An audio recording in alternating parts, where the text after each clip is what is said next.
यह कहानी है एक इंसान डॉक्टर रॉबर्ट नोबल की। एक ऐसा अकेला इंसान जिसने पूरी मानव जाति को बचाने के लिए, मानव जाति के वजूद को जिंदा रखने के लिए अपने प्राणों की आहुति दी। आज की मूवी है आई एम लीजेंड। मूवी शुरू होती है एक न्यूज़ चैनल से। न्यूज़ चैनल में पहले मौसम का हाल बताया जाता है और फिर डॉक्टर एलिस क्रिपिन का इंटरव्यू दिखाया जाता है, जहां डॉक्टर एलिस कहती हैं कि उन्होंने कैंसर जैसी महाघातक बीमारी का इलाज ढूंढ लिया है। फिर डॉक्टर एलिस से पूछा जाता है कि आपने यह कैसे किया। डॉक्टर एलिस बोलती हैं कि इस बीमारी को मारने के लिए हमने एक नया वायरस बनाया था। अब 3 साल बाद मूवी में एक शहर दिखाया जाता है जो कि पूरा वीरान है। सड़कें पूरी खाली हैं, बड़ी बड़ी ऊंची बिल्डिंग सब खाली हैं, घर वीरान पड़े हुए हैं, रोडें कार से भरी पड़ी हैं पर उन्हें चलाने वाला कोई नहीं है। चारों ओर एक वीरान सन्नाटा परसा हुआ है। बात यह है कि इस शहर में एक वायरस बहुत तेज़ी से फैला जिसने सभी लोगों को मार दिया। अब पृथ्वी पर 1% लोग ही जीवित बचे हैं और इस शहर में केवल एक इंसान जिसका नाम है रॉबर्ट नेविल। रॉबर्ट अपने डॉगी सैम को लेकर कार से बहुत तेज़ी से कहीं जा रहे होते हैं। रॉबर्ट के पास एक गन भी है। वह तेज कार से पूरे शहर का चक्कर लगा रहे होते हैं। तभी रॉबर्ट को सड़क पर कई हिरन दिखाई देते हैं। रॉबर्ट हिरन का शिकार करने हिरणों के पीछे भागते हैं, पर हिरणों की तेज भागने के कारण उन्हें गाड़ी भी तेज चलानी पड़ती है और वे शिकार नहीं कर पा रहे होते हैं। रॉबर्ट गाड़ी एक जगह खड़ी करते हैं और एक हिरण के पीछे धीरे धीरे आगे बढ़ते हैं। रॉबर्ट के साथ उनका कुत्ता सैम भी है। अब जैसे ही रॉबर्ट हिरण के पास जाता है और हिरण को गोली मारने वाला होता है, एक शेर आकर उस हिरण का शिकार कर लेता है। रॉबर्ट उस शेर को गोली मारने वाला होता है कि एक शेरनी अपने छोटे बच्चे को लेकर वहां आती है। वह शेर के उस छोटे बच्चे को देखता है और सैम को लेकर वहां से चला जाता है। रॉबर्ट घर आता है। कार पार्क करके घर के बाहर सीढ़ियों में केमिकल छिड़कता है जिससे कोई ये ना जान पाए कि रॉबर्ट यहीं रहता है, क्योंकि इस शहर में कई ऐसे लोग रहते हैं जो वायरस से इन्फेक्टेड होकर ज़ॉम्बीज़ बन गए हैं। वो ज़ॉम्बीज़ भूखे हैं और इंसानी खून के प्यासे भी। इन्हीं खूंखार ज़ॉम्बीज़ से बचने के लिए रॉबर्ट समय समय पर घर के बाहर केमिकल छिड़कता है। रॉबर्ट घर के अंदर आता है और खाना बनाता है। रॉबर्ट के पास खाने का बहुत सारा सामान दिखाया जाता है। रॉबर्ट अकेला रहता है। वह पुरानी न्यूज़ को ही सुनता रहता है, मौसम के समाचार, प्रेसिडेंट का भाषण और बहुत कुछ। यहाँ दिखाया जाता है कि पूरे शहर में अकेले होने पर भी रॉबर्ट दिमागी रूप से स्थिर है। रॉबर्ट सैम के लिए वेजिटेरियन खाना बनाता है, पर सैम खाना नहीं खा रहा होता है। रॉबर्ट बोलता है कि सैम, तुम्हें वेजिटेरियन खाना भी खाना होगा। अब रॉबर्ट सैम को नहला रहा होता है। वह सैम को डांटता है कि तुमने वेजिटेरियन खाना क्यों नहीं खाया। रॉबर्ट बोलता है कि सैम, मैं तुमसे नाराज़ हूँ। यहाँ दिखाया जाता है कि रॉबर्ट अपने कुत्ते सैम को अपने बच्चे की तरह पाल रहा है और पूरे शहर में कम से कम एक सैम ही है जिससे वह बात कर सकता है। वह सैम को नहलाते नहलाते उसका मसाज भी करता है कि तभी अलार्म बजता है। यह चेतावनी अलार्म होता है कि शाम होने वाली है और सूर्य डूबने वाला है। सूर्य के डूबते ही वो खूंखार, खून के प्यासे ज़ॉम्बीज़ अंधेरे में बाहर आते हैं और हर वो चीज़ जो जिंदा है उनका खून पीते हैं और उन्हें मार कर खा जाते हैं। अलार्म बजते ही रॉबर्ट सोच में पड़ जाता है। यहाँ दिखाया जाता है कि रॉबर्ट एक एक रात बहुत मुश्किल से गुजारता है, क्योंकि ज़ॉम्बीज़ का डर, उनकी चीखें चारों ओर से रात होते ही आने लगती हैं। रॉबर्ट फुर्ती से सभी खिड़कियाँ और दरवाजे बंद करता है, लाइट ऑफ करता है और सैम को लेकर बाथ टब में लेट जाता है, जहां रॉबर्ट को चारों ओर से ज़ॉम्बीज़ की आवाज़ें आने लगती हैं। अब रॉबर्ट सो जाता है और सपने में देखता है कि वह दिन जब वह वायरस बहुत तेज़ी से शहर में फैल गया था, लोग उस वायरस से तेज़ी से इन्फेक्टेड हो रहे थे। रॉबर्ट अपनी बेटी मॉलरी और पत्नी को लेने आता है।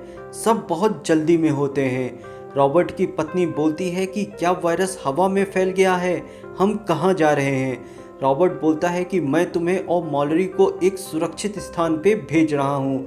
चूँकि रॉबर्ट उस वायरस को ख़त्म करने की दवाई बना रहे हैं तो वो अपनी पत्नी और बेटी के साथ नहीं जा रहे होते हैं। रॉबर्ट की पत्नी बोलती है कि रॉबर्ट तुम्हें भी चलना होगा। वह झगड़ा करती रहती है कि तभी गाड़ी से एक ज़ॉम्बी टकराता है। सब डर जाते हैं और रॉबर्ट का सपना टूट जाता है। रॉबर्ट की आंख खुलती है, सुबह हो चुकी है। रॉबर्ट शारीरिक रूप से फिट रहने के लिए जिम करते हुए और दौड़ते हुए दिखाया जाता है। रॉबर्ट के घर के बेसमेंट में एक लैब है जहां रॉबर्ट उस वायरस को मारने की दवाई खोज रहे हैं। रॉबर्ट कई चूहों पर इसका टेस्ट करते हैं पर कोई सफलता नहीं मिलती है। पर वह एक अलग चैम्बर में बने एक चूहे को देखता है कि वह बड़ा शांत है। उसके शरीर का रंग भी बदल रहा है। उस चूहे की आंख की पुतलियां भी हरकत कर रही होती हैं। यह देखकर वह थोड़ा खुश होता है कि उसकी दी गई दवाई उस चूहे पर थोड़ा असर कर रही है। अब रॉबर्ट सैम को लेकर एक मॉल में जाता है जहां मॉल के बाहर खड़े पुतलों को वह हाय बोलता है और उन पुतलों से बोलता है कि आज भी तुम लोग यहीं खड़े हो। अब सैम मॉल के अंदर जाता है। वह मॉल के अंदर कई पुतलों को हाय क्या हाल है दोस्तों कहता है। तभी रॉबर्ट को वहां एक लेडी पुतला दिखता है। वह उस लेडी पुतला को देखकर थोड़ा शर्माता है जैसे कि वह असली की कोई लड़की हो और एक गाने की सीडी लेकर काउंटर में बैठे एक पुतले से कहता है कि उस लेडी का क्या नाम है। यहाँ दिखाया जाता है कि रॉबर्ट कैसे अपने आप को बिजी रखता है और अपने दिमाग को कैसे स्थिर बनाकर रखता है। अब रॉबर्ट मॉल से बाहर आता है जहां अपने कुत्ते सैम से बोलता है कि आज मॉल में एक सुंदर लड़की मिली। सैम थोड़ा गुर्राता है तो रॉबर्ट सैम से कहता है कि मैं वादा करता हूं कि कल उस लड़की से हाय जरूर बोलूंगा। अब रॉबर्ट एक नक्शे पर मार्क कर रहा होता है। यह नक्शा पूरे शहर के घरों का है जहां वह जाता है और खाने पीने की चीज़ें ढूंढता है और नक्शे में उस घर पर क्रॉस लगा देता है जिस घर में वो खाने पीने की चीज़ें ढूंढ चुका होता है। अब रॉबर्ट एक नए घर में जाता है जहां उसे कई दवाइयां और मीट मिलता है। वह सैम से बोलता है कि आज डिनर में मैं तुम्हें मीट खिलाऊंगा। रॉबर्ट पूरे घर की छानबीन कर रहा होता है कि तभी उसे एक कमरे के बाहर एक कार्ड लगा दिखता है जिस पर लिखा होता है कि लूसी इसे क्रिसमस तक मत खोलना और अंदर वहां रूम में कई खिलौने टेडी रखे हुए देखता है। यह देखकर रॉबर्ट अपनी लड़की को याद करके दुखी होता है। अब रॉबर्ट रेडियो में एक मैसेज चलाता है कि मैं रॉबर्ट नेवल हूं और न्यूयॉर्क शहर में रहता हूं। हर रोज जब सूरज सिर पर होता है तो मैं साउथ स्ट्रीट सी पोर्ट पर मिलता हूं। अगर कोई मुझे सुन रहा है और किसी को मदद चाहिए तो मैं उसे खाना दे सकता हूँ, रहने की जगह दे सकता हूँ, वायरस से सुरक्षा दे सकता हूँ। अगर कोई मुझे सुन रहा है कोई भी तो वो जान ले कि वो दुनिया में अकेला नहीं है। अब रॉबर्ट को सी पोर्ट के पास खेलते, सॉन्ग सुनते, इंतजार करते दिखाया जाता है कि कोई उसकी बात सुनकर वहाँ जरूर आएगा। तभी रॉबर्ट का कुत्ता सैम एक हिरण को देखकर गुर्राता है। रॉबर्ट और सैम अब उस हिरण के पीछे जाते हैं। सैम उस हिरण का तेजी से पीछा करता है। हिरण एक घर में चला जाता है जिसके पीछे सैम भी उस घर के अंदर चला जाता है क्योंकि घर के अंदर अंधेरे में ज़ॉम्बीज़ का ठिकाना है। रॉबर्ट सैम को घर के बाहर से बुलाता है। जब सैम घर के अंदर से बाहर नहीं आता है तो रॉबर्ट भी घर के अंदर चला जाता है जहां रॉबर्ट देखता है कि वह हिरण मरा पड़ा है और सैम डर के मारे एक टेबल के नीचे है। तभी एक ज़ॉम्बी रॉबर्ट के ऊपर हमला कर देता है। रॉबर्ट उसे गोली मार देता है। तब ढेर सारे ज़ॉम्बीज़ आने लगते हैं। रॉबर्ट और सैम घर से बाहर की ओर भागते हैं। एक ज़ॉम्बी रॉबर्ट के पीठ पर चढ़ जाता है और उसे काटने वाला होता है कि रॉबर्ट खिड़की से कूद जाता है। ज़ॉम्बी के उजाले में आने के कारण ज़ॉम्बी मारा जाता है। रॉबर्ट सैम को एक बच्चे की तरह समझाता है कि कभी किसी के घर के अंदर मत जाना। अब रॉबर्ट को एक ज़ॉम्बी रिसर्च के लिए चाहिए है तो वह एक जाल बिछाता है और अपना खून एक शीशी में भरकर उसे घर के अंदर फेंकता है जिससे कई ज़ॉम्बी खून की महक सूंघकर आते हैं और वह एक ज़ॉम्बी को पकड़ लेता है। अब रॉबर्ट उस ज़ॉम्बी को लेकर घर आता है और उसे वैक्सीन लगाता है। यह वही वैक्सीन होती है जो रॉबर्ट ने उस चूहे को लगाई होती है जो थोड़ा थोड़ा ठीक हो गया था। ज़ॉम्बी को वैक्सीन लगाते ही वह चिल्लाता है और बेहोश हो जाता है। रॉबर्ट देखता है कि उसकी वैक्सीन ने काम नहीं किया। अब रॉबर्ट एक रिकॉर्डिंग करता है जिसमें वह अपना एक्सपीरियंस शेयर करता है कि ज़ॉम्बीज़ अपने जीने के तरीके को बदल रहे हैं और सूर्य के प्रकाश को बर्दाश्त करना भी सीख रहे हैं। अब रॉबर्ट सोच रहा है कि वह अपनी बीवी और बच्चे को एयरपोर्ट तक लेकर आता है। लोगों को परेशान देखता है सुरक्षित जगह जाने के लिए। वह अपनी पत्नी और बच्चे को एक हेलीकॉप्टर में बैठाता है और रॉबर्ट की बच्ची के पास एक कुत्ते का बच्चा होता है जिसका नाम ही सैम होता है। वह सैम को रॉबर्ट को देती है और सैम से कहती है कि पापा का ध्यान रखना। मूवी में दिखाया जाता है कि रॉबर्ट कैसे अपने परिवार को अंतिम बार देख रहा होता है, कैसे उन्हें अंतिम बार अलविदा कर रहा होता है और उन्हें जाते देख रॉबर्ट कितना दुखी है, यह सब मूवी में दिखाया जाता है। अब रॉबर्ट की आंख खुलती है। आज के दिन रॉबर्ट का बर्थडे है और यह बात रॉबर्ट सैम को बताता है और रॉबर्ट रोज की तरह साउथ स्ट्रीट सीपोल जाता है। वहाँ किसी के आने का इंतजार करता है। फिर जब रॉबर्ट और सैम घर जा रहे होते हैं तो रॉबर्ट देखता है कि मॉल के अंदर रखा एक पुतला आज बाहर कैसे खड़ा है। रॉबर्ट उस पुतले पर गुस्सा करता है कि तुम बाहर क्यों आए, किसने कहा तुम्हें बाहर आने के लिए, और उस पुतले को रॉबर्ट गोली मारता है। जहां दिखाया जाता है कि रॉबर्ट थोड़ा दिमागी रूप से दिन प्रतिदिन कमज़ोर हो रहा है। रॉबर्ट उस पुतले के पास जाता है। वह एक ट्रैप होता है। रॉबर्ट का पैर एक रस्सी में पड़ता है और वह लटक जाता है। रॉबर्ट के सिर में चोट आ जाती है, नीचे खून गिर रहा होता है और रॉबर्ट बेहोश हो जाता है। सैम रॉबर्ट को भौंक भौंक कर जगा रहा होता है। थोड़ी देर में रॉबर्ट होश में आता है और देखता है कि शाम होने वाली है। वह रस्सी को जैसे तैसे कर काटता है। जैसे ही वह नीचे गिरता है उसके पैर में एक रॉड घुस जाती है। सूर्य की अंतिम किरण जो कि एक बिल्डिंग के बीच से आ रही होती है वो भी जाने वाली होती है। तभी एक ज़ॉम्बी दो ज़ॉम्बी कुत्ते लेकर आता है।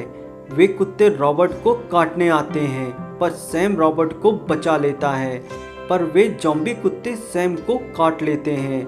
इसके बाद रॉबर्ट उन ज़ॉम्बी कुत्तों को गोली मार देता है। सैम बहुत घायल होता है।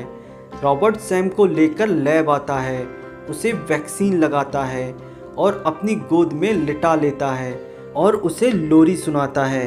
पर वह थोड़ी देर में देखता है कि सैम ज़ॉम्बी कुत्ता बनने वाला है। रॉबर्ट सैम को वहीं गला घोंटकर मार देता है और बहुत रोता है। वह अगले दिन सैम को रोते रोते दफनाता है और उसी मॉल में जाता है जहां उस लड़की का पुतला रखा था। उससे हेलो बोलता है क्योंकि रॉबर्ट ने सैम से वादा किया था कि वह अगले दिन लड़की को हेलो बोलेगा। यहाँ दिखाया जाता है कि रॉबर्ट सैम से कितना प्यार करता है। वह सैम के मरने से टूट चुका है। अब रॉबर्ट सैम की मौत का बदला लेने की सोचता है। वह रात को साउथ स्ट्रीट सी पोर्ट पर जाता है जहाँ बहुत सारे ज़ॉम्बीज़ आते हैं। वह बहुत से ज़ॉम्बीज़ को मारता है पर ज़ॉम्बीज़ रॉबर्ट की कार को पलटा देते हैं और एक ज़ॉम्बी रॉबर्ट को काटने वाला होता है कि तभी तेज प्रकाश आता है और एक लड़की वहां आती है। रॉबर्ट को वहां ज़ॉम्बीज़ से बचाती है। रॉबर्ट की हालत बहुत ख़राब है। वह बेहोशी में अपने घर का पता उस लड़की को बताता है। रॉबर्ट बेहोश हो जाता है और सपने में देखता है कि जब वह अपनी पत्नी और बच्ची को हेलीकॉप्टर में बैठाकर दूर जा रहा होता है तो एक दूसरी जगह एक हेलीकॉप्टर में ज़ॉम्बीज़ घुसकर पायलट को मार रहे होते हैं। वह हेलीकॉप्टर अनकंट्रोल हो जाता है और रॉबर्ट की पत्नी और बच्ची जिस हेलीकॉप्टर में बैठे थे उससे टकराता है, जिससे कि रॉबर्ट की पत्नी और बच्ची की मौत हो जाती है। अब सुबह होती है। रॉबर्ट को होश आता है। वह देखता है कि घर में एक लड़की जिसका नाम एना है खाना बनाती रहती है। उसके साथ उसका लड़का ईथन भी है। एना रॉबर्ट को खाने के लिए कहती है। यहाँ दिखाया जाता है कि रॉबर्ट दिमागी तौर पर कमज़ोर हो रहा है खाने की मेज पर ऐना के द्वारा कहा जाता है कि वह इंसानों की बस्ती की ओर जा रही है, तो रॉबर्ट गुस्सा हो जाता है। कहता है कि कोई भी जिंदा नहीं बचा है, खाना फेंक देता है और कहता है कि मुझे थोड़ी देर अकेले रहना है। यहाँ दिखाया जाता है कि रॉबर्ट की आदत इंसानों के बीच रहने की खत्म होती जा रही है। थोड़ी देर बाद रॉबर्ट ऐना के पास आता है और कल रात जान बचाने का शुक्रिया करता है। ऐना बोलती है कि हमने रेडियो पर आपका मैसेज सुना था और वहीं पोर्ट पर हम आपका इंतजार कर रहे थे। अब रॉबर्ट लैब में काम कर रहा होता है, तो ऐना रॉबर्ट के लिए कॉफ़ी लेकर आती है और पूछती है कि ईथन उसके लड़के को कहाँ सुलाना है। रॉबर्ट ईथन को अपनी लड़की के कमरे में सुलाने ले जाता है। अब ऐना और रॉबर्ट बात कर रहे होते हैं। ऐना कहती है कि एक इंसानों की बस्ती है, तो रॉबर्ट बोलता है कि किसने बताया तुम्हें? तो ऐना बोलती है कि भगवान ने। रॉबर्ट गुस्सा हो जाता है क्योंकि रॉबर्ट भगवान को नहीं मानता। रॉबर्ट ऐना से कहता है कि पूरी दुनिया में जब करोड़ों लोग मर गए तब भगवान कहाँ थे? तब ऐना बोलती है कि कल रात मैंने तुम्हारी जान बचाई, मैं नहीं आती तो तुम मर जाते। यह संयोग नहीं है, मुझे भगवान ने ही यहाँ किसी खास काम से भेजा है और तुमसे मिलवाया है। तभी रॉबर्ट को ज़ॉम्बीज़ की आवाज़ सुनाई देती है। वह खिड़की से बाहर देखता है तो बहुत से ज़ॉम्बीज़ उसके घर की तरफ आ रहे होते हैं। ऐना ईथन को लेने भागती है। रॉबर्ट घर के बाहर सभी कारों में डायनामाइट्स लगा के रखता था। वह ब्लास्ट करता है, तेज रोशनी जलाता है, पर ज़ॉम्बीज़ उसके घर में आ जाते हैं। रॉबर्ट बहुत से ज़ॉम्बीज़ को गोली मारता है। एक ज़ॉम्बी रॉबर्ट को काट लेता है। अब रॉबर्ट ऐना और ईथन को बचाने जाता है। ऐना और ईथन टेबल के नीचे छिपे होते हैं। अब रॉबर्ट के घर को ज़ॉम्बीज़ ने घेर लिया है। रॉबर्ट ऐना और ईथन को लेकर लैब में आता है, जहां वह देखता है कि वह ज़ॉम्बी जिसको रॉबर्ट ने वैक्सीन दिया था वह ठीक हो रहा है। अब लैब में भी पीछे की दीवार तोड़कर ज़ॉम्बी आ जाते हैं। ज़ॉम्बी रॉबर्ट को मारने के लिए दरवाज़ा तोड़ रहे होते हैं कि तभी रॉबर्ट ऐना को वो वैक्सीन देता है और कहता है कि भगवान ने शायद तुम्हें इसी काम के लिए मेरे पास भेजा था। तुम इस वैक्सीन को इंसानों की बस्ती तक लेकर जाना, यही असली दवाई है। और ऐना और ईथन को एक सेफ केस में बंद कर देता है और कहता है कि सुबह होने तक बाहर मत निकलना। यहाँ ज़ॉम्बीज़ दरवाज़ा तोड़ देते हैं। रॉबर्ट एक ग्रेनेड निकालता है और खुद के साथ सभी ज़ॉम्बीज़ को मार देता है। ऐना और ईथन इंसानों की बस्ती तक पहुँचते हैं। अंत में बताया जाता है कि डॉक्टर रॉबर्ट नेविल के अथक प्रयास से सारे मानव जाति की जान बच पाई और हमारा जीवन डॉक्टर रॉबर्ट नेविल की ही देन है। दोस्तों, अगर वीडियो पसंद आया हो तो प्लीज़ वीडियो को लाइक करें, कमेंट करें, शेयर करें और हमारे चैनल को सब्सक्राइब करें। Thank you.